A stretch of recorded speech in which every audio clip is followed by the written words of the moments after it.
we're all going to enjoy it tonight. I've got my pendulum ready. I hope everyone's got their pendulum ready.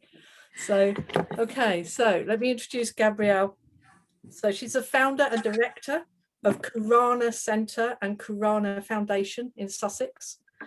Gabrielle teaches a variety of programs, including energy healing, creative and crystal therapy, and feng shui. In her energy harmonization, didn't know if I say that right, workshops, she provides valuable tools for therapists and teachers to stay clear and aligned and to develop themselves. She's using dowsing, crystals, color therapy, and powerful light code activations. Students learn how to support themselves and others in ways that are simple and highly effective. So I will pass over to Gabrielle, and she'll carry on, and at some point there'll be time for questions. Gabrielle will lead that, and there'll be interaction too. So everyone enjoy yourselves. I'm going to mute myself and pass over. Okay, Gabrielle. Thank you very much, Karen, and thank you, Suzanne, as well.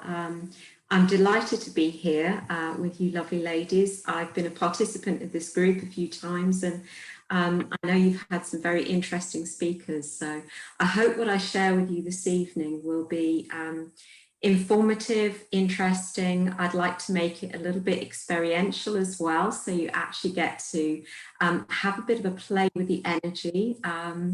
So what I'd like to do, if I may, is share my screen, and I've got a few slides that I'd like to present. Suzanne and Karen, I can see you there. Can you just give me a thumbs up that you can see my screen okay? Fantastic, that's lovely. Right, so go to the slideshow.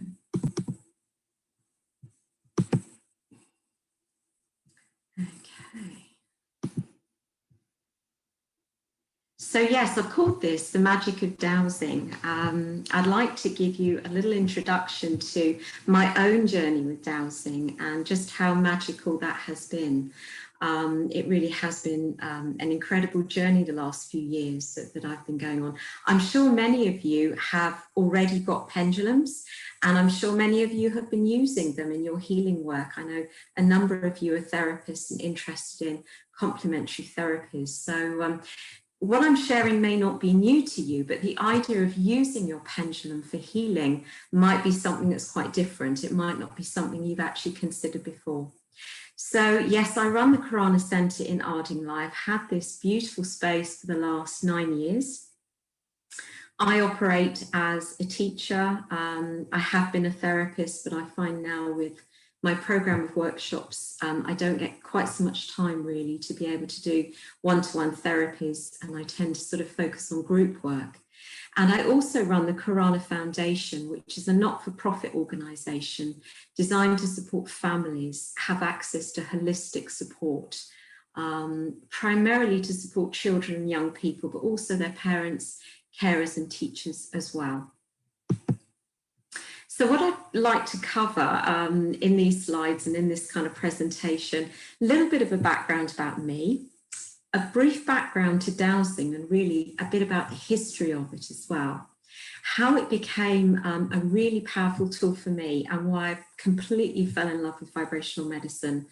I really went through a huge change about 5 years ago and was introduced to a particular modality that I found to be incredibly effective for working with clients and students. I'd like to talk a little bit about choosing and caring for pendulums in case any of you are complete beginners. You may never have picked a pendulum up before, and I'd like to go back almost to the beginning so that, you know, we look at the different types of pendulums and how to look after them. Also how to use them, what they can be used for, how we can ask the right questions with a pendulum.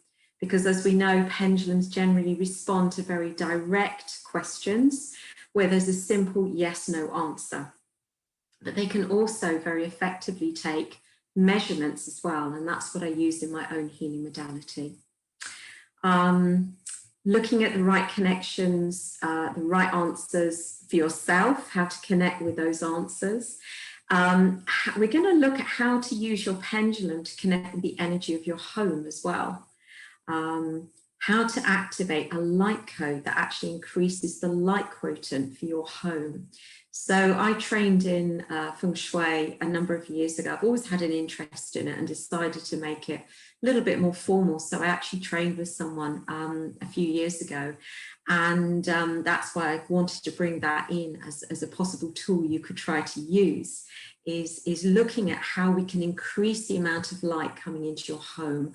Or you may want to use it in your own working space. Maybe if you have a therapy room, this particular light code I'm going to give you will work its magic on that space as well. Now, I'm going to suggest we have questions at the end, but there will be a few little gaps in me talking where I'm going to ask you to maybe try and do things and, as I say, make it more of an experience for you. So if you want to, feel free to post any questions in the chat box as well. And I might be able to just answer those as we go, particularly if it relates to something I've just spoken about. Don't wait till the end. If you need help, then please do post something in the chat box and I can kind of pick that up as we go. So a little bit about me then. 5 years ago, I was very fortunate to go to a workshop in Portugal. It was actually nothing about dowsing at all. We were looking to bring a program over to the Corona Centre here in the UK from a South American teacher. And she was running a workshop in Portugal, and I'd done a lot of research work for her. And she said, look, we may not be able to go ahead with offering the program in the UK yet, but I'd love you to come along and try it. So I was invited to go out to Lisbon and Porto, and I happened to meet someone whilst I was there who was a healer, and she had a clinic in Lisbon, and she had studied radionics as a method used in healing. Now, when I met her, this particular modality was called quantum radionics. I don't know if you know anything about radionics, but originally it started perhaps sort of in the 40s and 50s with the radionic machines. They're still used today in homeopathy to send frequencies out towards people to help raise their frequency. So when I met this lady, I was quite interested in this modality she was talking about. It was called quantum radionics, and it was coming out of Brazil, and it had been channeled by a lady called Regia Prado. And what I did that summer, I actually arranged with this teacher to have 5 or 6 sessions myself, and enjoy the benefits of this particular modality for myself, just to see what it was like and the effect it was having. And straight away, I really, really enjoyed it, and I could feel my whole energy just felt so much better than it had done prior to that time. So she said to me, look, I've translated the whole modality into English, and I have permission to teach this, and I'd love to bring it to your centre here in the UK. So that's exactly what we did. And it was, we offered about, 18 months worth of different workshops. I think about 30, 35 people trained in this modality. And we renamed it Quantum Psionics, really supporting the fact that it's very much about using mind projection. So it's a beautiful system. It's composed of these radionic boards. You can kind of see in the background to this slide, actually, a little bit of the blue board that's showing through. So it combines things like sacred geometry codes with a variety of healing tools that you basically, that the pendulum will point to and let you know what your client needs. But the beauty of this system, what I like the most about it, is that when I was meeting a client for the first time or at the beginning of a session, I could actually do a whole series of measurements to completely understand where that person was on that particular day, how they felt, what their frequencies were like. And it became, just so amazing for me to have that information. So with quantum psionics, what we do is we kind of measure the frequencies for someone at the beginning of the session, do the treatment and measure them again at the end, and you get so much information. So I've used this on several hundred clients for the last 4.5, 5 years, because I just fell in love with the system. I've worked with people of all ages. I've worked on spaces. I've worked with animals, relationships, situations, all sorts of things. It's an incredible system. And then in 2019, what started to happen was I started to channel my own system of divination, which I was given the name energy harmonization for. And I started in 2019 by teaching workshops in this.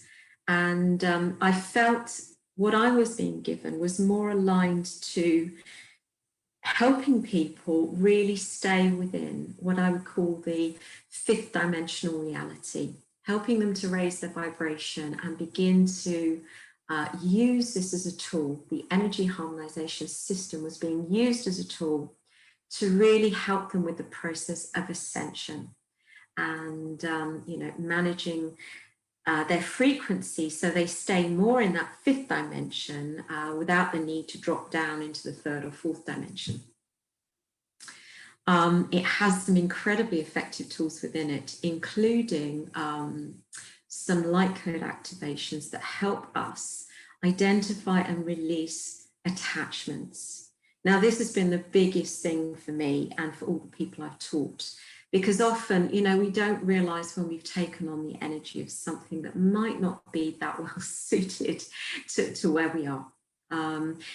We know as therapists and those interested in working with energy that there's a light and dark side to everything. And sometimes we attract energetic attachments that don't serve us and can actually influence our thoughts and our feelings and really, aren't supportive in terms of our work or, our life. So the beauty with the system, as with quantum psionics, is they have very strong tools that enable you to clear someone's energy field of anything that actually may not be serving them. So students learn to support themselves and others in energy harmonization, to raise vibrations, improve health and well-being. And when I say on every level, it literally is physical, emotional, mental, and spiritual, all the different sort of areas of life you need to have some support with. To let go of negative energy, stress, attachments, and to raise consciousness. So really to become more spiritually aware and to be able to kind of tap into the answers that you need. What we do when we offer these sessions, we're always working through the higher self.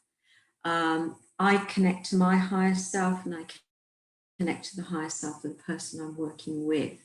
So actually, we're always getting the top level guidance, which is, it's reassuring to know that we have permission to do the work. We're never going to be doing something that's not in alignment with that person's, plan for life, with their blueprint, and it respects the free will as well. So this modality supports people with careers, finances, life purpose, relationship, romance. Literally, the list goes on. It's incredible, the number of areas of life we can work on. And as I mentioned before, I also use it to clear home spaces, land, and support animals. I've had some incredible results with animals. I think when we work with animals, they often are more open. They don't necessarily get in the way of receiving the healing as some humans might do. So, and I will just add, I've worked with a number of people who are highly sensitive and some who have special needs as well. It can be done by distance, so you don't need to be in the same room as someone. In fact, it works very well over a Zoom call. It's all energy and it can be received in, any particular time dimension as well, past, present, and future. So quickly, I'd like to mention a little bit about dowsing. It's one of the many forms of divination, which basically means to seek knowledge of the future or the unknown by supernatural means. It's been used for such a long time, traditionally by tribal leaders and shamans and healers in the communities. We believe it was used in ancient China and Egypt. And in the Bible, Moses is known to have struck water with the use of a dowsing rod. I don't tend to use the rods. I prefer to use a pendulum. I find them to be more accurate for me. Now, interestingly, in Roman times, a person could actually be sentenced to death for using a pendulum. You know, I think the powers that be then kind of knew just how powerful the process of divination could be. And there was a lot of fear around, you know, using divination practices during certain times in our history. And I've mentioned there that in 1326, Pope John actually banned the use of a ring to obtain answers. You know, putting a ring on the end of a chain and actually placing it over the womb of a woman who was expecting a baby in order to try and determine whether it was going to be a boy or a girl. So that was very common practice, and even that would have been seen as being something that you certainly wouldn't do that out in public. Still today, it is used as a process by many, many different companies, big corporations, to find out where water, oil is underground. They don't send in lots of expensive drilling equipment to find the resources. They send in a dowser. So it's a little bit of background there about dowsing.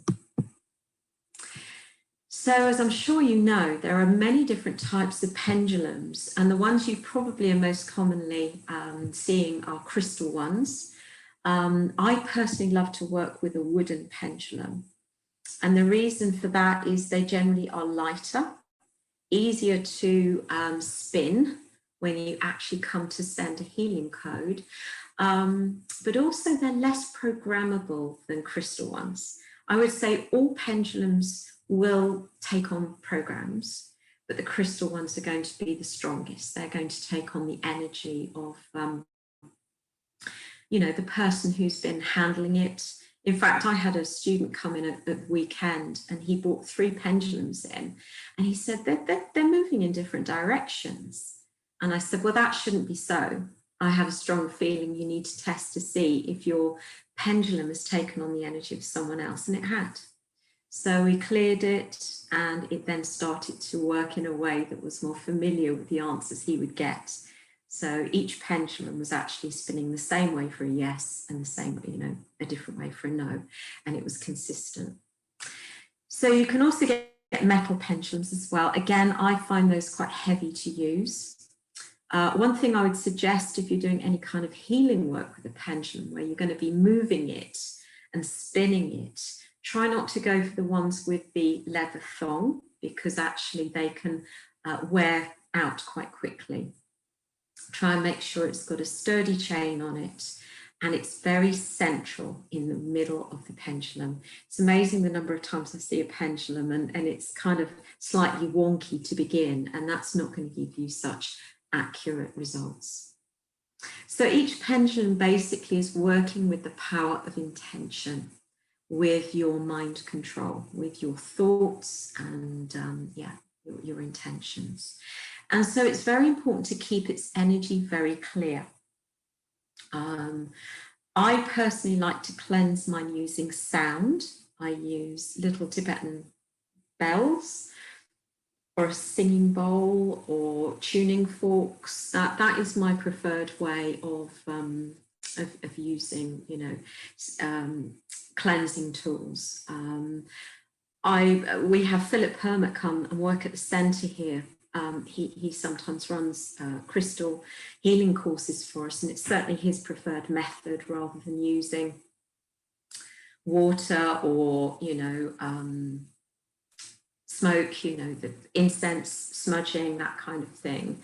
Sound can be a very quick and easy way to cleanse and charge your crystals and your pendulum. I like to have 1 pendulum per activity. So say, for instance, if I've got one that I may use in my Reiki practice or in teaching Reiki or angelic Reiki, that will be different to the one that I would use for quantum psionics. I think it's good to have one for each type of activity you're going to be carrying out. So basically, your pendulum is acting as a receiver and a transmitter of information, and it tends to move in different ways in response to questions. What it's doing is connecting to the energy of your higher self and your intuition. And what it prefers is to give you answers that are a simple yes or no to the questions you are giving it. It can also point to numbers found on a clock in order to kind of get percentages or to measure frequencies.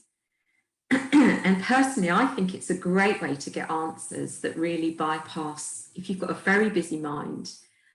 I have a very, very analytical mind, and it can be very busy sometimes. And I just find it such a quick and easy way to get some answers that help me stay in alignment with my intuition. Okay. I think it works best, certainly in my experience, when you're feeling completely relaxed and unattached to specific outcomes. It's good if you're feeling awake, alert, in good health. When you feel very, very emotional about something, or say you've got specific outcomes that you kind of attach to, I would say get someone else to dowse for you, because you're too closely attached to you know, the outcome of what could happen, and that can distort your results. It's a good idea, if you can, to work away from electrical equipment or spaces where there could be negative frequencies that can actually influence, you know, what is coming through as the result. And try and stay clear of negative energy and feelings of doubt.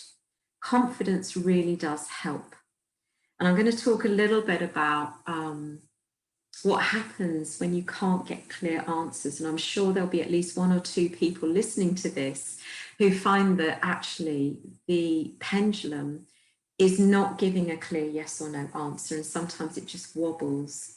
Now that I tend to find on every workshop that I run here, at least one person will need to do some work to clear any blocks to using a pendulum. And I'm going to give you a little bit of information, because you might know somebody else who's struggling to use their pendulum. You could maybe pass this on. Certainly feeling more confident helps, but you don't know what patterns you're sitting on from maybe past life experiences where actually you're holding some fear of divination. So I'm going to give you a suggestion of what you could try if that's the case. So as I say, when you feel blocked, you might need to clear a pattern that might prevent you from receiving information, okay? Your pendulum can also struggle if you ask questions that are not completely clear. In other words, they don't generate a yes or no answer or a simple measurement. Sometimes when that happens, the pendulum literally just wobbles. That wobble is kind of suggesting, I don't understand. You know, what do you mean here? So you might need to rephrase your question. You might need to just put the pendulum down, walk away, come back to it, maybe ground yourself. There's all sorts of things you can do to try and help this process along. I find one of the best ways to help someone who's having difficulty connecting to their pendulum is to try tapping on the higher heart chakra, on the thymus gland. It really activates the key to your own inner wisdom and truth. It brings in the ancient wisdom. And that can often just help move things along and open something up that perhaps was just needing to be, you know, opened. This lady, it actually shows it slightly to the left. I would say it's more in the center of the thymus gland. So just tapping on that particular part of the body can really help to clear any blocks. You might also like to affirm something like this: I'm willing to step into my full power now and clear any patterns that may prevent me from accessing information through divination. And I would be inclined to say that 3 times. 3 is a very powerful number. And just that's really taking your power back. It may well have been taken from you in a previous lifetime. We don't know. Sometimes there's things we're sitting on that we have no idea exist. That this might help to start easing that if that's the case.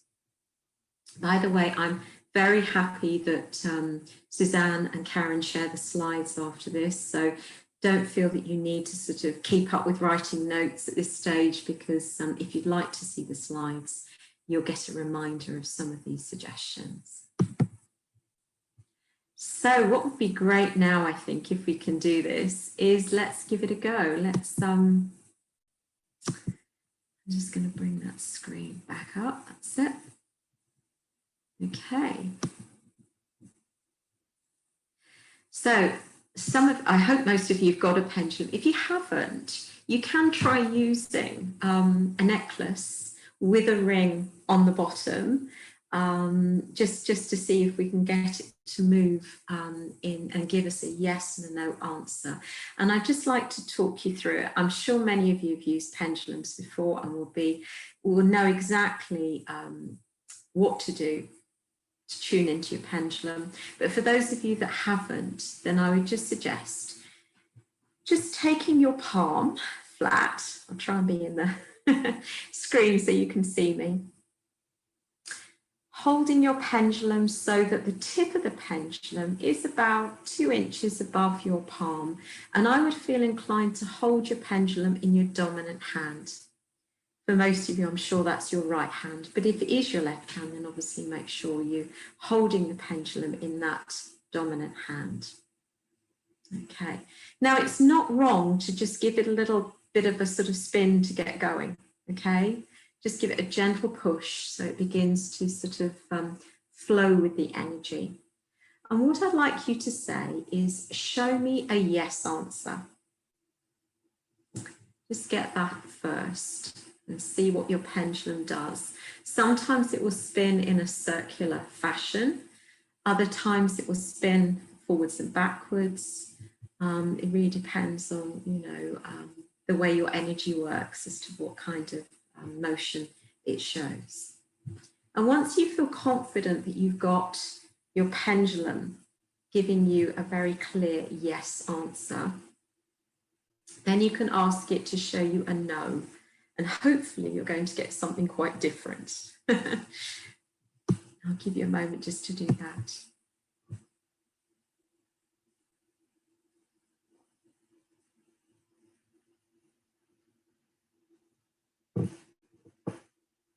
Now, if you are uncertain if, the pendulum is got a very clear energy, you could say, is there anything blocking me from receiving the correct answers?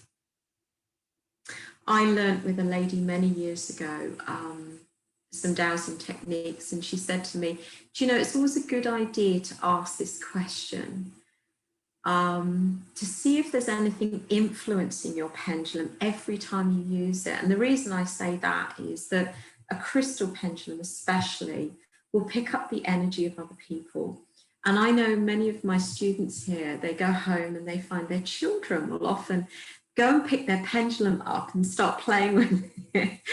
And actually it does affect the way it works for them when they come to use it. So it's quite a good idea to maybe ask it each time, is there anything blocking me from receiving the correct answers? Or is there anything else influencing this pendulum that needs to be cleared? So I hope you've all got a yes answer and a no answer, and you've got a clear idea of which way it spins for yes and which way it spins for no, or whether it's a forward-backwards motion.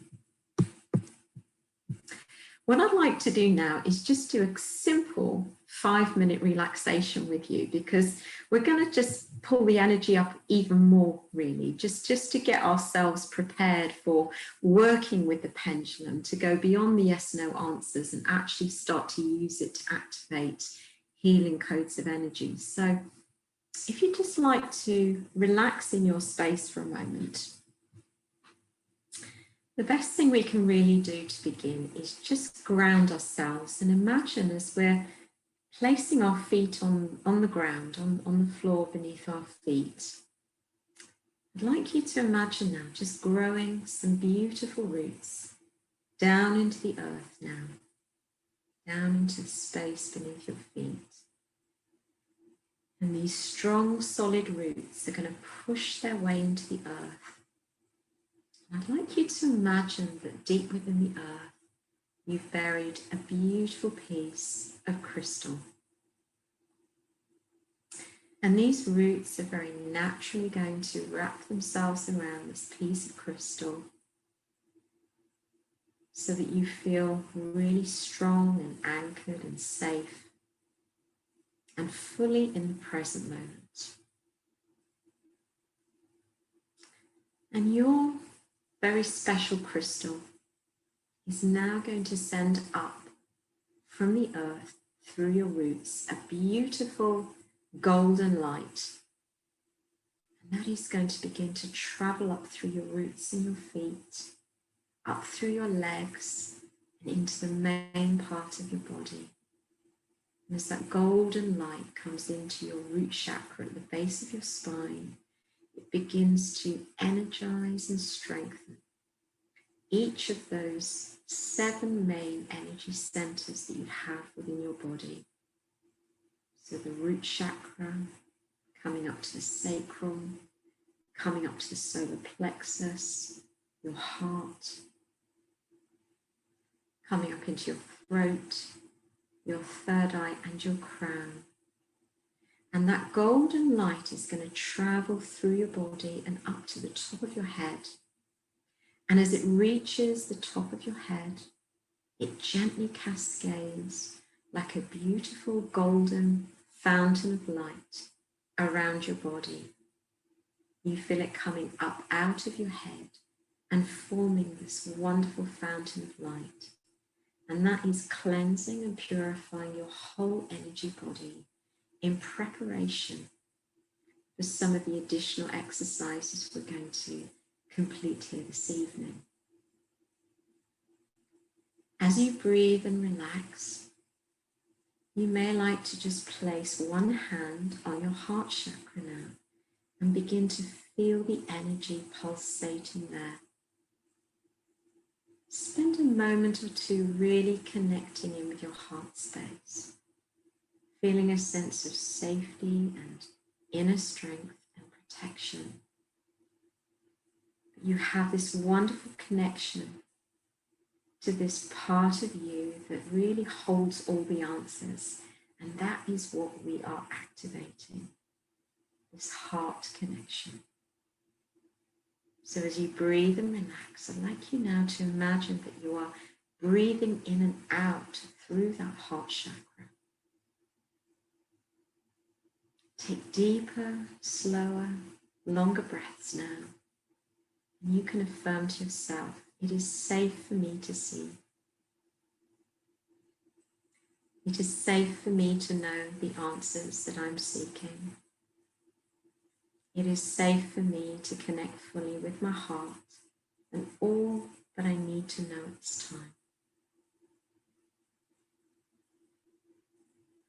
Really bring your focus and attention to that part of your body and relax yourself fully in the space, knowing you're safe, protected and supported, and you're connecting to that higher aspect of yourself now.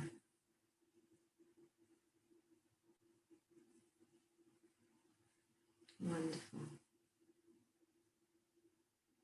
So very slowly just begin to draw your awareness back into the space where you find yourself sitting and gently opening your eyes once again. I find it's always lovely just to do a little heart opening activation before I use my pendulum, because you know sometimes the mind can affect the response we get from the pendulum. And it's really lovely and sensible and practical to always tune into the heart, even for a few moments, to really, prepare yourself before you do this kind of work. So I've suggested there to create the connection, some kind of heart-opening sequence is always a good idea. Taking a few breaths, touching your heart center. We're coming away from the influence of the mind. Okay. It's good to try and slow your breathing down and affirm to yourself, I'm safe.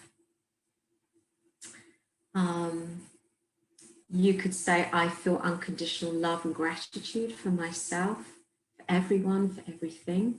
3 times again. 3 is a very powerful number. Whilst you're taking that in, I'm just going to have a quick look at the chat just to see. No, that's fine. Just making sure that everybody's kind of on the same page, really, and you're all feeling, you know, in touch with what I'm sharing. Okay.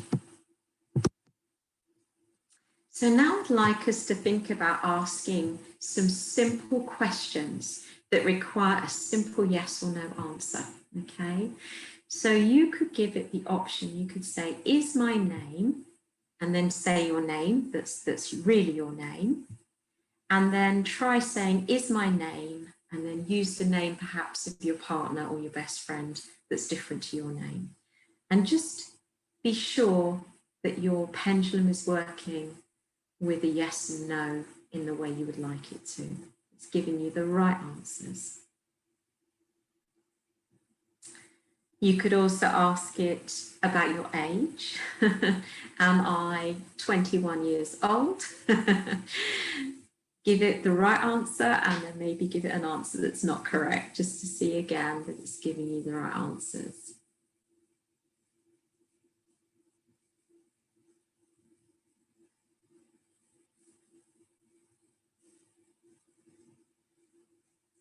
It's good to see some of your pendulums beginning to swing.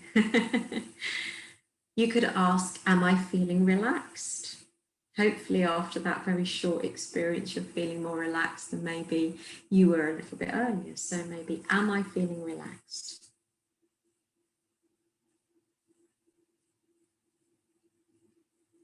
You could also say, do I need to improve my mental or emotional health? I'm just trying to get some very general answers beginning to come in.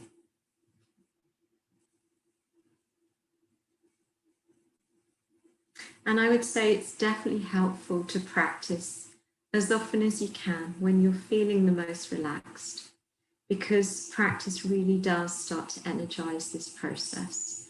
And you'll reach a point where, you know, you'll reach for your pendulum every time you kind of really want to have that deeper connection. Now, I hope you've got a notebook and pen or a piece of paper. What I'd quite like you to do is draw this semicircle and then some lines. Don't worry about it being too accurate. I mean, you can go online. I just picked this one off of Google by Googling dowsing charts. What you're going to do is use those lines to kind of set up percentages, and yeah, we mark it from sort of 0 through to 100 or 10 to 100, because we're going to start now taking some simple measurements and use the pendulum for a different purpose. This is moving beyond the yes/no answers to actually get information, which is very powerful when you start to get this kind of feedback as to where you are before you create an activation, and then measure again after you've used the activation. You'll see what a difference your pendulum will measure. So I'll give you a few moments to just draw that out.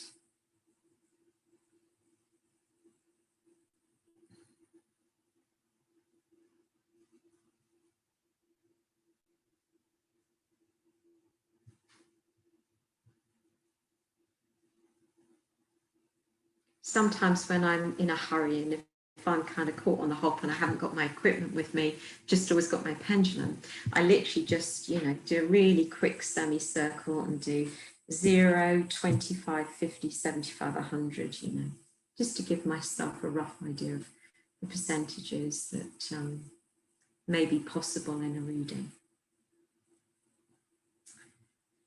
Okay, I'm going to move on then. So now let's ask for a percentage measurement.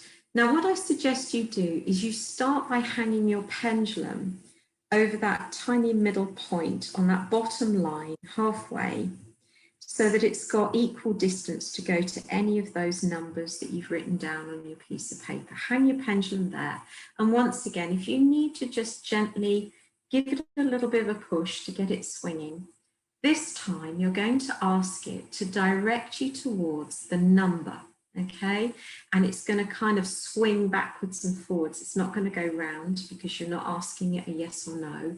You're going to say, by what percentage am I feeling relaxed? And ask it to show you which number is most relevant.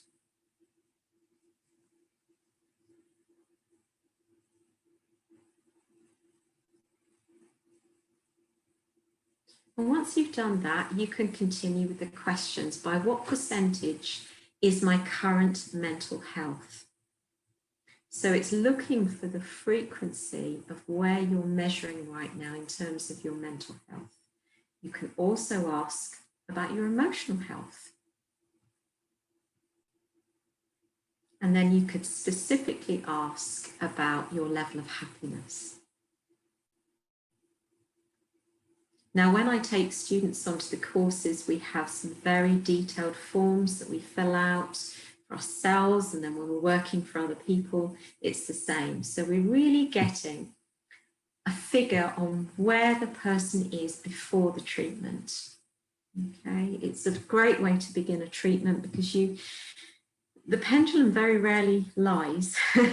It will actually reveal information that you didn't think was possible. It really helps to define things. And again, for me, as someone who's very analytical, it really satisfies that part of my own mind that is very curious about the starting point for the treatment.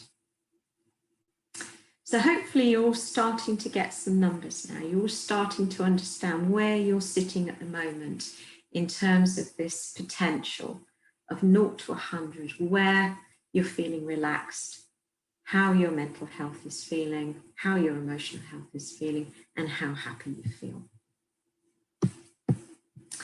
Now, what I'd like to do is apply what we've learned already to connecting with our home environment. And as I said earlier, you could use this to connect in with your therapy space as well, if that's appropriate. Once again, it's helpful to use a process to connect to your home.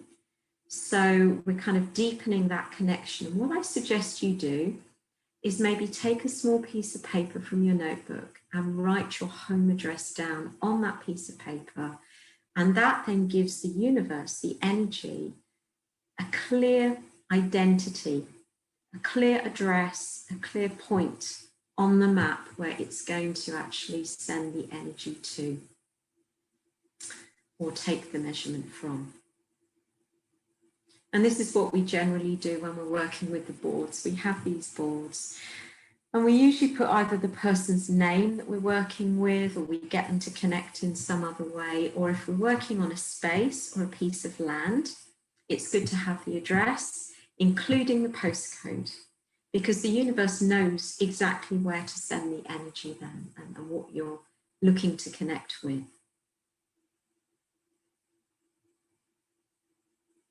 So when you've written your home address down, I'd like you to take your pendulum, and this time we're actually going to be spinning it. And we always spin in a clockwise direction. And when I say spin, you can really allow it to propel itself. Okay, so give it a really good spin. And in a clockwise motion, when you're spinning it with intention, you can say that last line on that page. I'm activating a connection to the consciousness of my home at, and then say your address, and then you say pulsing, pulsing, pulsing.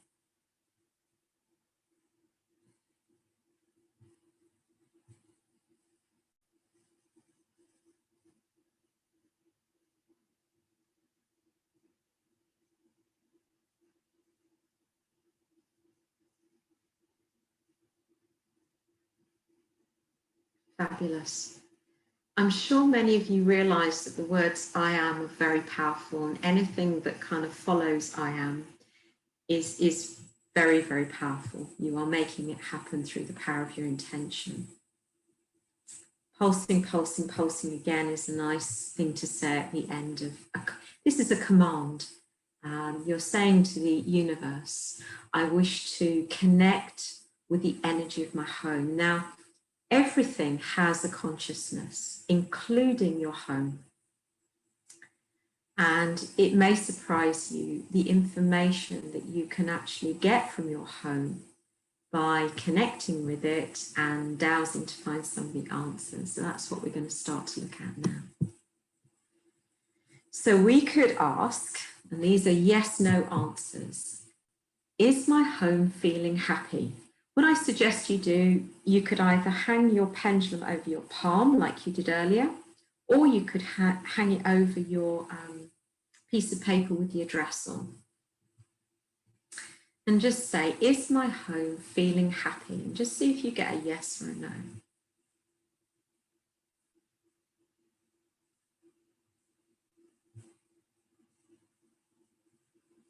Is my home feeling safe?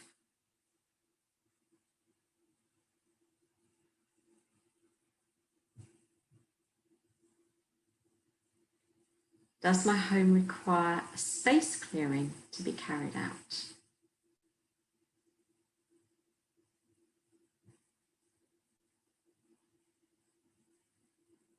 Is my home being affected by electromagnetic frequencies?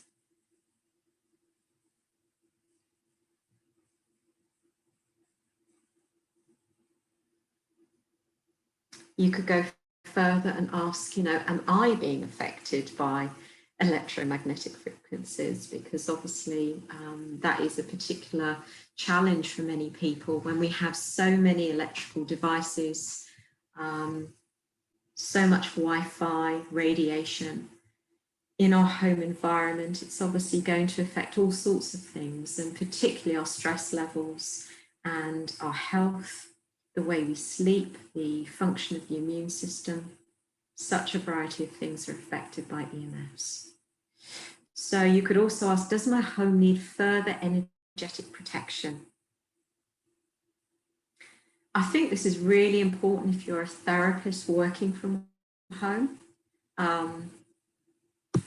Just really to keep your space well protected and to keep it clear, because sometimes our clients bring in energies and leave them with us. They may not be aware of that. But, if you are working from home, I think you need to be extra careful. Obviously, it's important in a clinic situation as well. But, with regards to your home, it's the space where your family live, your animals maybe as well. And, it's really important that we look after the energy of our home when we're doing this kind of work, this kind of therapy work, and helping people to develop themselves and support their health.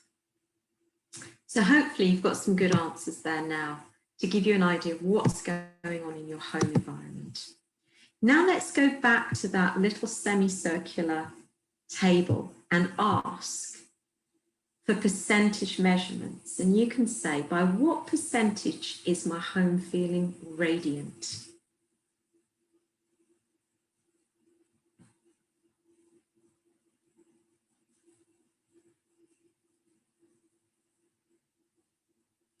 By what percentage is my home feeling healthy? You can ask your home anything. Really, it's down to your own imagination now as to what you kind of ask. Now, the third question is going to be the one that we're going to work on, okay? So I'd like you to ask, what is the light quotient for this home? And when I talk about light quotient, I talk about the percentage of light it is able to hold, okay? And now, obviously, the higher that percentage, the better, particularly if you're working in the field of healing. It's important for you to really feel that the light's able to reach you in your home and support you and your loved ones. And, you know, for you to feel healthy, well, and strong, and completely aligned to, you know, your purpose. Now, I would consider a light quotient of 40 and below to be on the poor side. I would want to do some work on that home to increase the frequencies to support the people living there and working there. Anything above sort of 45, 50 is good, but I think really for somebody who's doing healing work, you ideally want it to be sort of above 50, 60, maybe even 70 would be good. Good measurement for that particular role. So hopefully you've got an answer to that now. Now let's go back quickly then to the yes, no answers. You can say, is my home feeling, and then name any of these feelings. Because remember, it's got its own consciousness. And often that consciousness will mirror the consciousness of the people living there. I'm sure you've come across the term predecessor chi, but this is basically where the energy of the previous inhabitants has been absorbed into the walls, the floor, the ceiling, the furniture, the garden, the land. You know, it can have an impact, and people literally can leave their energy imprint within a space. So maybe just ask a few questions there. Is my home feeling? And just see if any of those emotions actually are, you know, coming up as being yes. And just, it might surprise you. Now, the reason I put inferior in, this is quite a common one when I'm working on properties. Sometimes if the house is smaller or set back from other properties or feeling a little bit sort of like in another property's shadow, it almost takes on an inferiority complex, and it feels less than. So again, that's the reason I brought that in. And there are kind of things we can do to try and help it feel more confident. So at the top, you've got a list of what I would consider to be negative emotions and feelings, and at the bottom, more positive feelings. And I think it's amazing the number of homes that don't feel safe. So that's something definitely worth investigating. Recognized is another one I think is important to acknowledge if it feels recognized. And often when I'm teaching, I share a really lovely meditation with people to try to get them to connect more deeply with the heart of their home, the soul of their home, so that they start this dialogue, they start this conversation. I'll leave you to do that for a few moments. I'm just going to check on the chat again. Okay.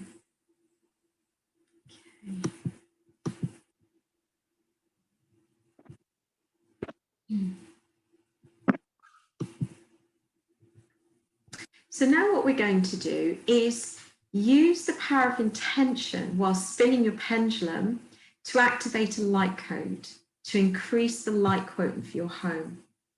Okay, so go back to the address, have your pendulum over the address, and again spinning in a clockwise direction. Really start it to spin.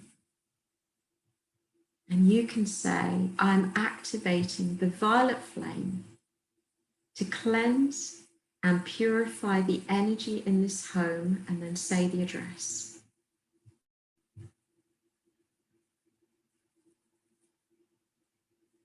There's a couple of things in the chat, Gabrielle. Are there? Okay, I'll look at that. I'll just finish off this activation and then I'll go back to those. With the power of my will and intention, I ask that the frequencies of joy, happiness, and love radiate throughout this space, and anything of a lower vibration is safely transmuted now. Pulsing, pulsing, pulsing. So I'll let you finish off that by spinning your pendulum and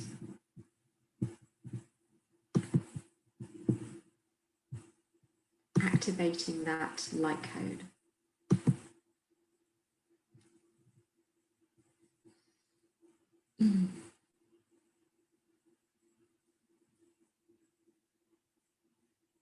Faye, that's wonderful that you've got such a high percentage for your home. That's fantastic. That's absolutely great.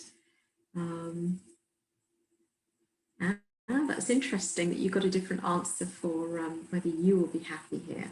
Okay, well, we can look at that. I can come back to that. Maybe we can have a little conversation about that at the end if you're still on the call.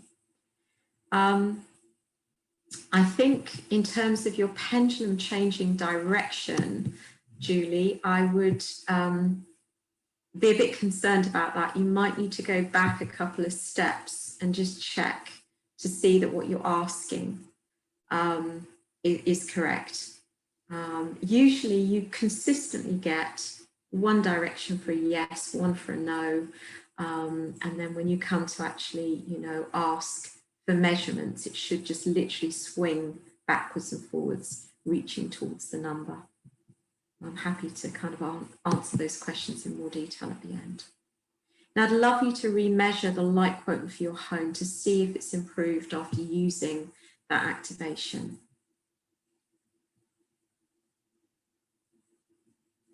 And it'd be great to know if you've had a positive response. Fantastic. Sue has just said hers has increased from 30 to 80, which is wonderful. Amanda, we'll need to do a little bit of work with you just to help you to get into the flow of using your pendulum more. Sometimes we have these blocks in place and we don't always know the reason they're there, but yes, if you've struggled to use a pendulum in the past, it can be, you know, quite, we have to work with it to try and clear those blocks. So I can certainly help you with that. Thank you, Diana. Great that Karen, you've got 70 to 100, that's wonderful. Also Julie, 50 to 70, wonderful. And Christine, 60 to 70. So it sounds like most of you have had quite a bit of improvement. Suzanne, the same, 60 to 70. Okay, so there's some questions coming up there about EMFs. Yeah, we can always talk about that. And I know Karen and Suzanne will have more to contribute about that. Fantastic, you've all got some really good results. It's amazing. Wonderful. Thank you, Leslie and Rosemary, for sharing that. Brilliant. You know, it's incredible to think with such a simple activation, you can do something very, very quickly. There's no limit to what you can ask using this method. And in my training, I provide a huge range of these codes that enable you to change the energy for yourself and your space and work on other people as well to ensure they have happier and healthier, more harmonious experiences. You know, right, just looking at one more question here. Leslie, your pendulum is vibrating madly. That sounds interesting. We can talk about that as well. Okay. To reset from one question to another, just take your pendulum back to the middle of that grid, just to the bottom line in the middle. And you might even want to take a breath, so it's obvious that, you know, you've kind of finished that last question and you're on to another one. It kind of becomes second nature the more you practice. Now, I would suggest you disconnect from the energy of your home at the end of doing this kind of work, just by expressing gratitude for what you've learned and giving thanks for the process. So again, spinning your pendulum clockwise with intention, you could say, I am disconnecting from the consciousness of my home and I pulse gratitude for all the information it has shared. This is particularly important when you're working with someone else's home or with someone else, because you wouldn't want to stay energetically connected to their energy field after the session. It just wouldn't be appropriate. So the great thing about dowsing is it helps to pinpoint exactly where the healing is needed. It really does confirm what you may already be feeling or sensing. It creates a first step to know how to harmonize yourself and your space, and maybe where you're being influenced by negative energy. You can then take steps to clear it, because you can first of all identify it and then you can release it. So with clear guidance, you can bring in further healing tools that support you, yourself or your space, or for other people. And really anyone can do it. It really does just take practice. So my training provides the light codes, the activations you need to bring yourself and your space back into balance. And I share this online and in person. I'd just like to share a last page with you. It uses dowsing, light codes, feng shui, colour and crystal therapy to harmonise and heal people, animals and spaces. And my level 1, which is the basic introduction, includes 3 different boards, and it's held over 2 days. And I've got a course coming up in May. I'm also going to be taking it online again in August, which is nice because it means I can work with groups, doesn't matter where they are, they can kind of come on the training. I only ever work in small groups, so we get lots and lots of time to kind of answer questions, practice on each other, all of this. Now, after the introductory level, there are specific modules that support the work of relationships. Something called the Angel Recovery Board, which uses angelic healing to help people feel really, really clear. The Sunflower Board is coming in, which is going to support children and teenagers, and the Butterfly Board for our inner child work. Also an Animal Board to support our pets, and a Nature's Magic Board. And those are kind of like 3-hour modules, and they're like a pick and mix kind of thing, whatever you feel drawn to. So that's kind of a little bit about the energy harmonization training. Okay.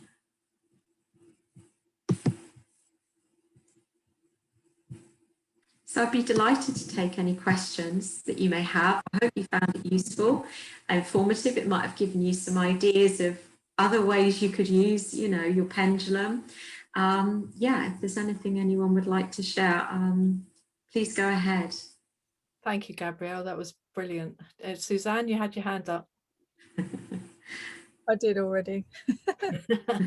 How do you use your pendulum for healing? You just spin it clockwise? Yes.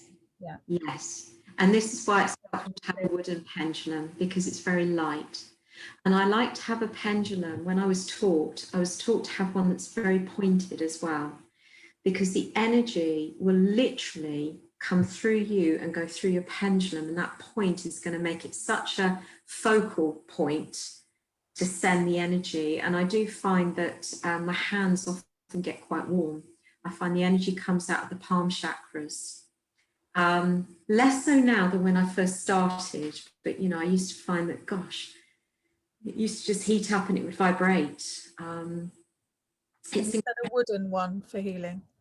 I personally like the wooden ones for healing. If anyone hasn't got a wooden one but wants to use a crystal one, it's okay. But it might be at some stage worth you investing in a wooden one.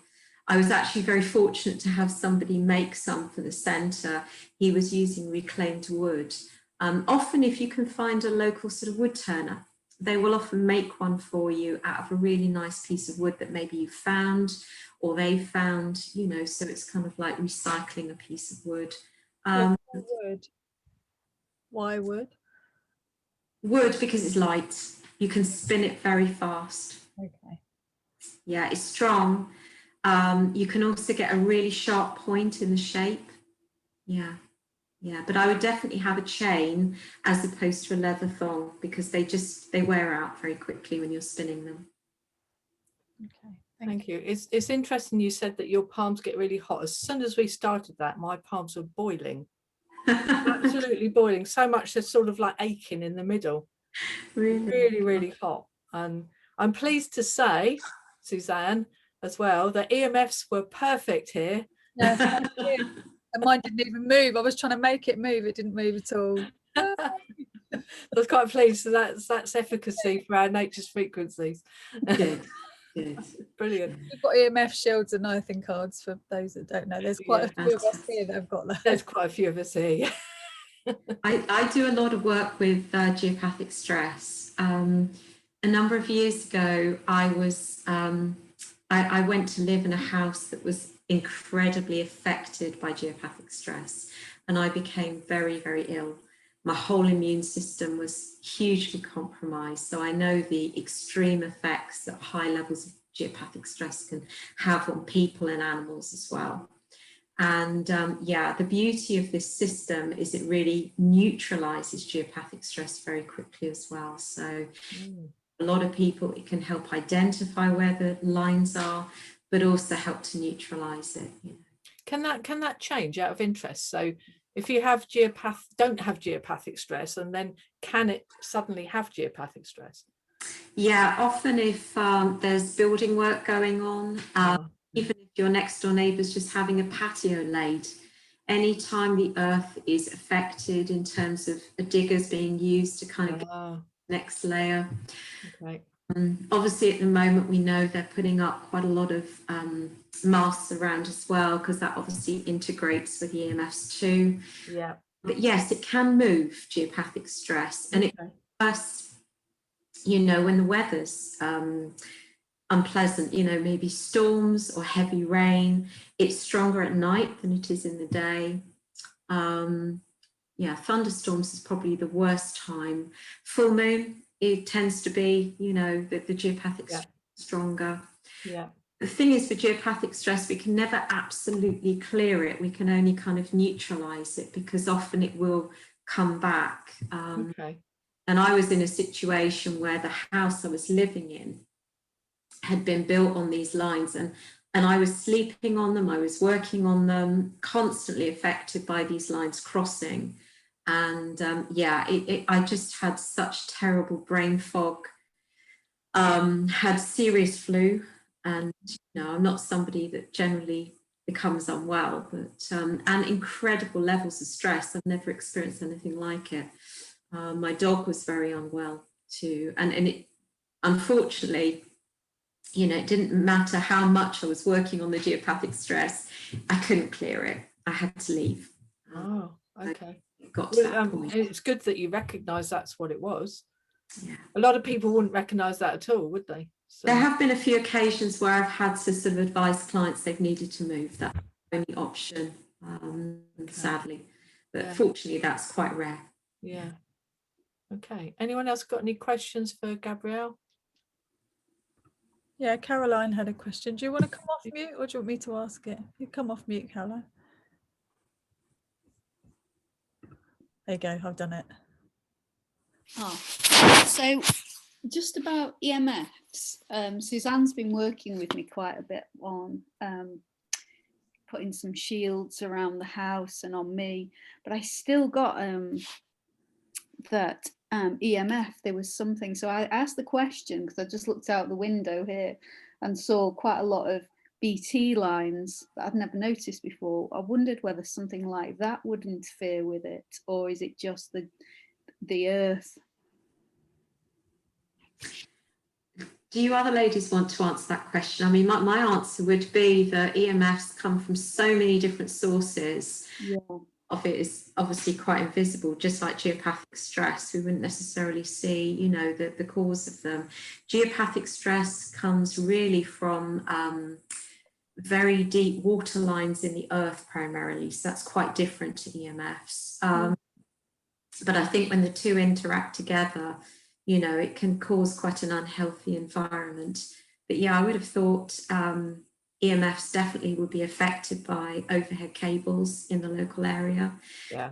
And maybe, you know, additional things coming in, like other masts that are being perhaps, you know. Do you know, the other day I was in Brighton with a friend, and we were walking down her street, and they were literally putting one of these brand new, I imagine, 5G masts up. Not a single person in the street had had any kind of notification about that. And we were absolutely shocked. It just blew me away to think they were just, one Saturday afternoon, this thing turns up less than 50 yards from the nearest house. It was, you know, quite scary really. But I think it's great that you've got the shielding in place. Yeah. That is really good. So if I dowsed, should I just ask, is it coming from here? Is it coming from here? Yes, definitely. I think the other thing I'd feel inclined to do is maybe draw a little map, a plan of your home, and where these lines are situated on the land outside of your home. And then you've got like a focal point to concentrate on as you're doing the work. Yeah. And that's often the process I use to actually establish where geopathic stress is in the land around a building. And what we do is then we kind of connect the dots to see the lines and where they appear, you know, in the house. Now, on the whole, geopathic stress doesn't really affect us too much unless we're sleeping on it or working on it, or perhaps it's our main TV viewing position. So, you know, it tends to be the places where we're spending a good deal of time, particularly sleep. That's going to be the strongest, because we spend, you know, sort of 7 to 10 hours a night in the same position. If we've got a line of geopathic stress there, then obviously that's going to affect us a lot. But I would feel inclined, Caroline, to maybe try drawing out a little plan of your home and plotting in where these BT lines are, or whatever else it is that might be there, to see, you know, and use that and say, is this line affecting my energy and the way I feel? Is it adding to my EMF level? Yeah. Then you could clear it and then ask where the shields need to go. Yeah. Because the BT line comes off the chimney that's on the top of this chimney behind me. And this is where I first had my problems, which is why I got into the EMF shields and earthing cards in the first place. And the reading here from my reader was 700. It should be under 200. So the only thing that's happening is in this bit is there's a metal flue because I've got a wood burner, and the BT lines are on the top of the aerial at the top there. Right. On a metal pole is the BT line, sorry. That's all I can think that is. So that is definitely, that affects me. So I would say that was a yes. Right. It's just I've had to come upstairs. I'm sat in my bedroom and I've just thought, ooh. I think your attention's being drawn to that for a reason tonight, definitely. Yeah, because normally I would be downstairs, but actually, yeah. I'm here, and I kind of got a sense that there was something held in the plaster as well of the house. But doing that dowsing then, it went from 30 up to 70, almost nudging 80. But it was, so that's good. Good. It might be worth asking, is there any predecessor chi in the house? And then hold the intention to clear the predecessor chi. Now, obviously, the tools I use go into great detail to clear. They use a variety of different things, from flower essences, crystal essences, sacred geometry codes, in order to be able to clear predecessor chi. But sometimes if you sense something is in the fabric of the building, then it's probably because it is, you know. And often I've gone into people's houses, they've inherited an old piece of furniture from a great aunt who they never liked, and that piece of furniture is emitting all of this, you know, energy that just doesn't suit them. So, you know, often it's just giving us confirmation of what we already intuitively know. Yeah, thank you. Thank you. Thank you. Oh, just while I'm chatting, so you have your wooden pendulums made. Can you buy them from your centre directly? I don't actually have any in stock at the moment, unfortunately. I do have a contact with a gentleman who makes some incredible pendulums, and he does these are bespoke pendulums. So they're made from wood, and he puts a little crystal into them as well. And what he does is he actually channels the information. So somebody gets in touch with him. He actually sits in meditation. He's actually a monk. He's the loveliest chap. And he makes these wonderful wooden pendulums. I think they cost about £8 upwards. So it's really a gift to yourself. It's something very special. He will also put a very small crystal in with it as well to make it particularly right for your energy. So if anyone would like details, I think they trade as roundwood rings. And they come to our wellbeing markets here at the centre. And I know he's coming in June. So if anyone would like to contact him, then you know, he'll be here in June, or if not, I'll happily give you sort of contact details so you can get in touch. If you can send me the contact details, I'll Yeah, put it sure. in the group. Thank you, Karen. Yeah. Brilliant, thank you. The you. question I was going to ask, you said about identifying and releasing attachments. How do you go about doing that? We ask, basically. So a section of the measurement form at the beginning of a treatment will ask for information to see if someone has got what we call chips or implants, obsessors, which are attachments, which are obsessional energies. They're like earthbound spirits. I wouldn't say they're all completely malevolent. Some actually just don't realize that they are floating around without a body anymore, and they're kind of more earthbound spirits. We also look at things like vows and contracts that you may still be operating under. Okay. Karma, envy and evil eye. These are energies that sit in the auric field that actually are quite uncomfortable to live with. Yeah. So if somebody's projecting envy towards you, that can feel quite heavy and it can really weight you down. Okay. So what we do at the beginning is we identify if there's anything in the energetic field that may be affecting you. And again, the pendulum generally gives very clear answers, yes or no, and how many, if so. And then what we do when we do a treatment is we're working with that person's higher self. And it's the higher self that actually decides which tools that person needs. Right. And the pendulum will go to different areas on the board to give us a whole cocktail of different tools that that person in that moment in time needs. Okay. And then we just deliver them. So we very much trust that the higher self of that person knows what that person needs. We do set intentions for the work, and we always ask permission as well. And you'd be amazed at what comes in, because it's always perfectly aligned to the nature of the problem we're trying to resolve. Okay. So there's a whole load of tools that help us to clear negative attachments. And specifically, the Angel Recovery Board was designed with that in mind. So we call in the energy of a variety of archangels and ascended master beings who send energy down to the person and help to clear the auric field. Right. Sounds brilliant. It's fun, you know. Do you know what? It just means you can stay very aligned as a therapist or as a teacher, because often we have contracts in place that we don't know about that actually, you know, tend to sort of weigh us down a little bit sometimes, because we take on energy for other people. We don't realize we're always doing this, particularly No. we'll often take on energy for them to help them clear something. And Yeah. it means you have a tool where you can keep yourself completely aligned all the time. Mm. And sometimes I, you know, get to bed at night and I'm laying there thinking, no, I've got to get the board out because I know there's something going on. always confirms that I've taken on something for someone else. So then if I clear it, I have a good night's sleep. Okay. So do you clear it with the pendulum, or do you clear it with something else? So using the pendulum and the tools that I'm given, Okay. I'm guided which tools I need to work on myself. So any of these courses I've mentioned, you learn how to treat yourself and others as well. It's really useful as a therapist to have Yes, that. yeah, definitely.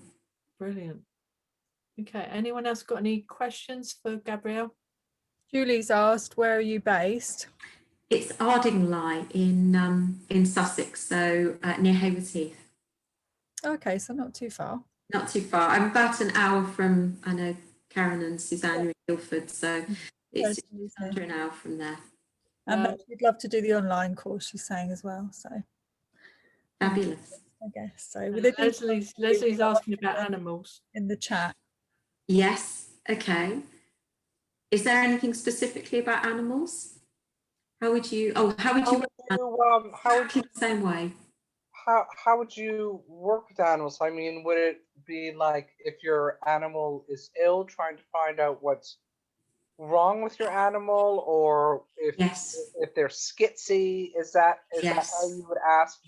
You know how you do the address? Would you like do a pendulum over the animal or a picture of the animal, and then ask questions? I tend to use the name and where it lives. So I would say, I've been working on a dog recently, and I say Hugo, who lives with, and the name of the guardian of the dog, and where they live. Now, the beauty with working with animals is you'll often get to see things that you never thought were possible. And I've had vets come back absolutely astounded with some of the information I've retrieved. One client, her dog clearly had cystitis, was in a lot of pain, but the vet couldn't pick it up. And it wasn't until I kind of said that, and she went back to the vet for the second time, and he said, actually, I think that's right. I was the only person that picked up there was an infection in the bladder. Because do you pick it up as he's sensing it, or do you have like a diagram of the animal and the pendulum goes to where there's something wrong? No, I asked the right question. Oh, you just ask, like, is it done? Oh, okay. Oh, so cool. what we do, Leslie, is we have a form at the beginning. So say if it's a physical condition, I will check the frequencies of each of the main systems of the body. So we'll look at the blood system, we'll look at the endocrine system, the lymphatics, maybe the functioning of the kidneys or the liver, or, so when it's physical, we call it an MOT. So we go into a lot of depth. And once we see that something is just not performing, it's not functioning properly, we know that's where the issue is. And in this particular instance, she was absolutely blown away because nobody else could see that because it was so hidden.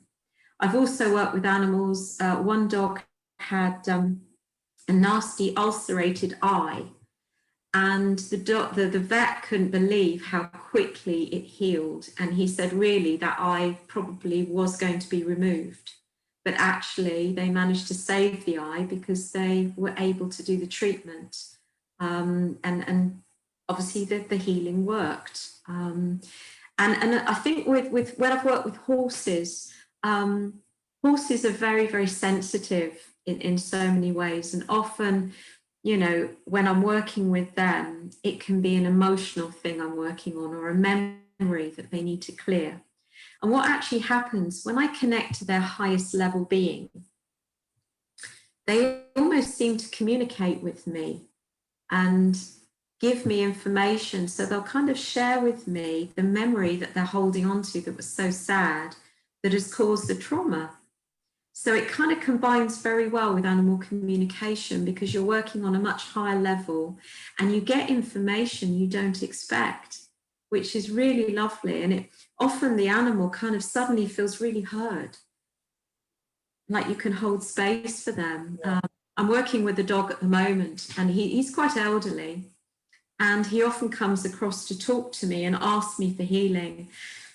When I connect with the pendulum and the dowsing and the system, he just gets more and more trusting and more relaxed around me because he feels like I'm able to really get to and address the issues that he's got going on for him at the moment. So it's lovely to use for animals. I was very, very fortunate to train as an animal healer with Elizabeth Whiter about 15 years ago. So I've put a lot of my own experiences with animals into that work. And it's lovely to think we can work with our pets in that way and really support them. Thank you. Definitely. Julie's also asked, can you do this on your own body? Yes, definitely. Yes. So your own physical body, emotions, mental body, if you want to be more creative, more focused, be able to manifest more clearly, the list really is endless. Okay, so you could clear a creative block or something like that. Yes, certainly hold the intention to clear it. Yeah. And it might take more than one treatment, but yes, definitely. Yeah. Fantastic. Okay, anyone else got any questions for Gabrielle? No. Will Suzanne? we find information about your courses if we just go If you actually, the most up-to-date one is the Karana Center website. Yeah, so we'll find everything there. The karanacenter.com has got information about energy harmonization on it. So, and feel free to email me, and I'd be very happy to send more information to anyone that might need it. I think that was on the invite. So if everyone's got the invite, I think I it's saw on that, there. Yeah. We'll Okay. pop it up. We'll pop your website and stuff up again, though. Thank you, Put Suzanne. your contact You're on the details. group, aren't you? Yeah. You're in the group, Gabrielle. So just Yes, pop I am. details on there, and when your next workshop is, and that there's one in August. Okay. Are you actually on Telegram? I think I send it to you on LinkedIn, don't I? You do say, do you know, I hardly ever use Telegram, but perhaps I should from now on. Oh, do you want me to put you in the group on Telegram, and that might be? That would be lovely. Yeah, do that, because I have registered. Yeah. Yeah. That's where we mostly communicate, because it's easier Yeah. to change things around in there if we need to. WhatsApp was Super. being a bit difficult. It was lovely to see Pam's, if you don't mind me sharing that, Pam, your comment about it being fascinating, and that you've tried dowsing for a while, but tonight you actually managed to get some really good results. So that's it's really good to know. Thank you. I was surprised because my pendulum, it just, but it was shaking. I've never ever seen that when I started.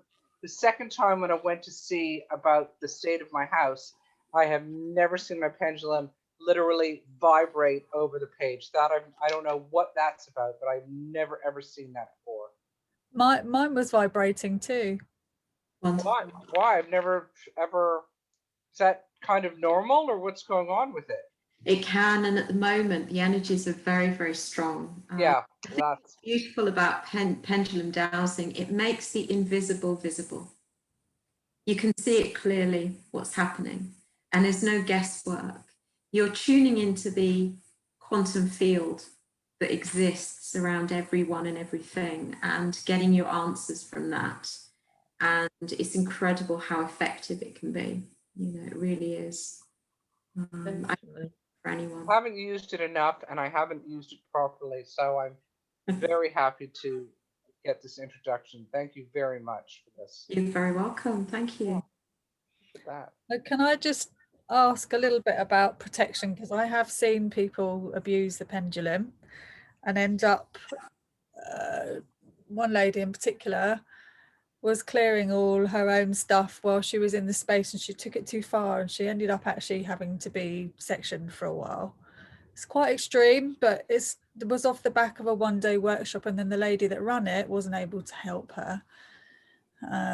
So I think that if you're not in the right space in your mind, or if you're trying to do work on your own home and clear entities and energies and stuff like that, it can sometimes be a little bit. I think that's very wise to, yes. I think some caution is needed. We have a process we follow that brings in a lot of protection when we're doing this work. And we're always, always connecting with the highest level of the energy. I think the thing is, sometimes we can, when we clear our energy field so much, we are shining like great big beacons as far as spirit goes. And it's very, very easy to then kind of attract attention from, I would say, darker energies if our thoughts match theirs. So it has to be a match. We won't ever attract something unless we have fear coming in, or anger, or one of the more perhaps uncomfortable feelings or emotions. Yeah. The beauty with this is the system will always clear it. But yes, we can still attract it if we're going through a trauma or a change that's activating a lot of deep emotions. We can kind of become more open to these energies. I think we have to obviously be responsible and careful, and make sure we kind of, our mindset is clear as well, that we're not kind of dwelling in, the negative side of life and trying to keep our vibration high. And purely is because we are shining so brightly. The more we clear ourselves, and the more we align to this kind of frequency, sometimes, it attracts attention.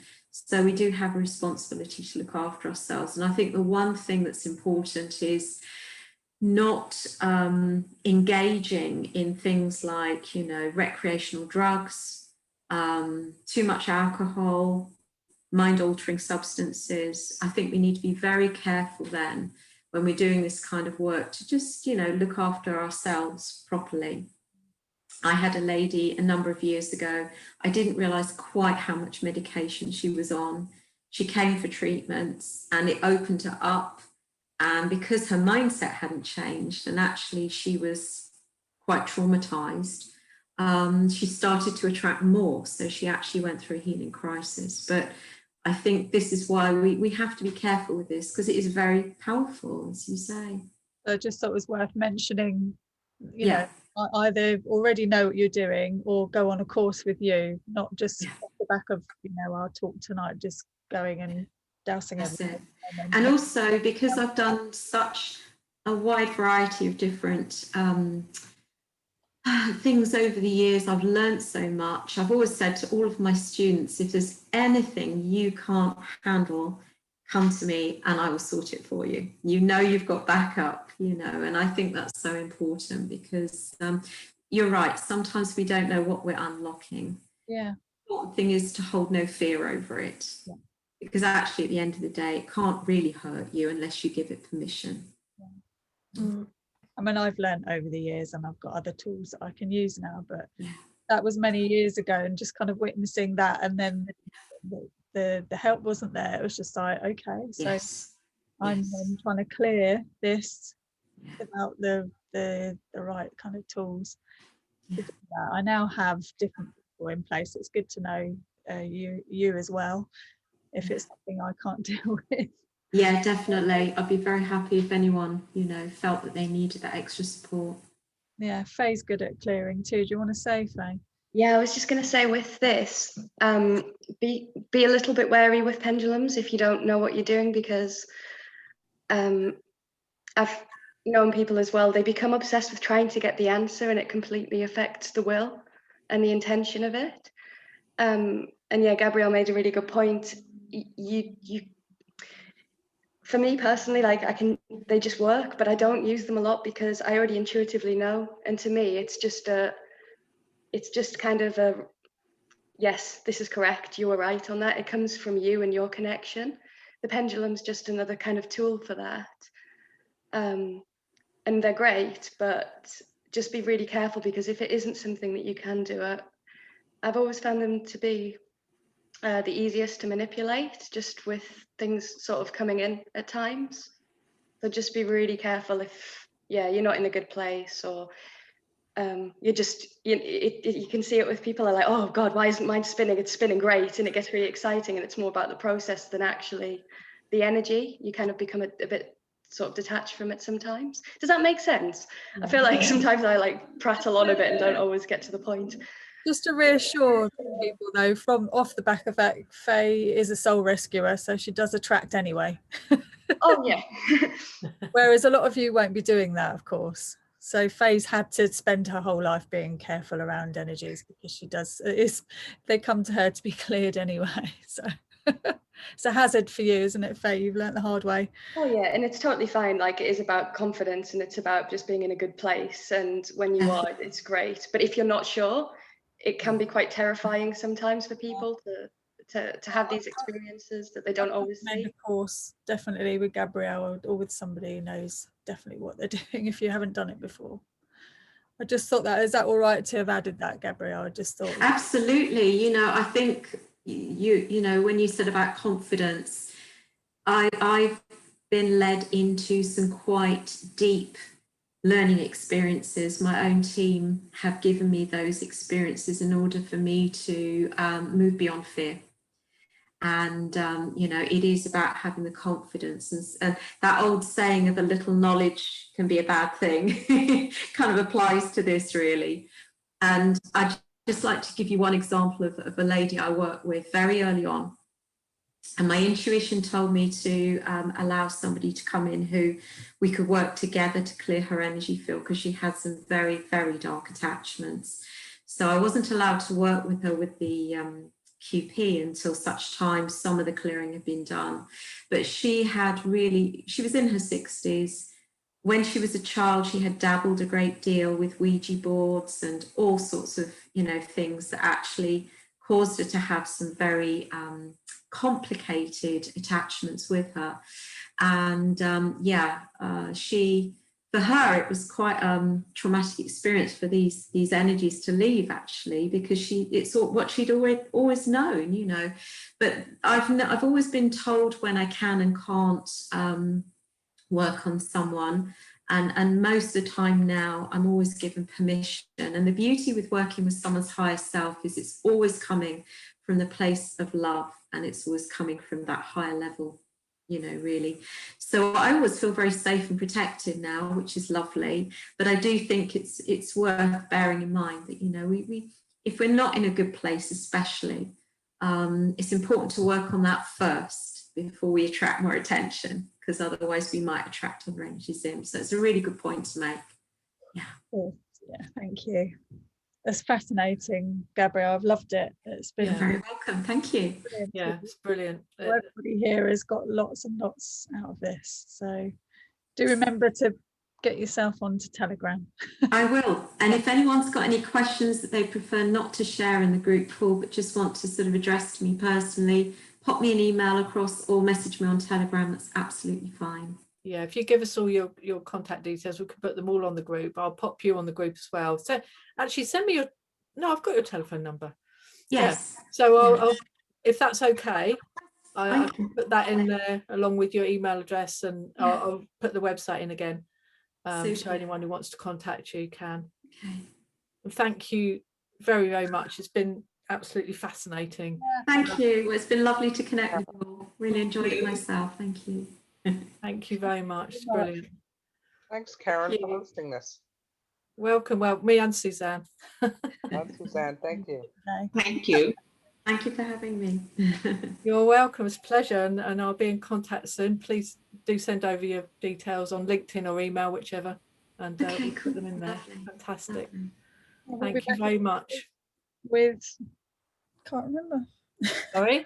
I said we'll be back in 2 weeks' time with I can't remember who. Yeah, I won't be around. I'm on holiday, but Oh, okay, so Suzanne- with somebody. Suzanne will be- Very nice. Suzanne will be hosting. Well, not on holiday. I'm going to see my son. So, yeah. Yeah. So Lovely. I'll be hosting someone. yeah. I think we do know, but we're not sure. So thank you everyone for coming. Appreciate it. Enjoy the rest of your evening. Yep. See you all soon. See you soon. Well, Take care. thank you very much. Thank Catch you. up in 2 weeks. Yeah, take care. Bye. Bye. Bye. Bye. Bye. Bye. Bye.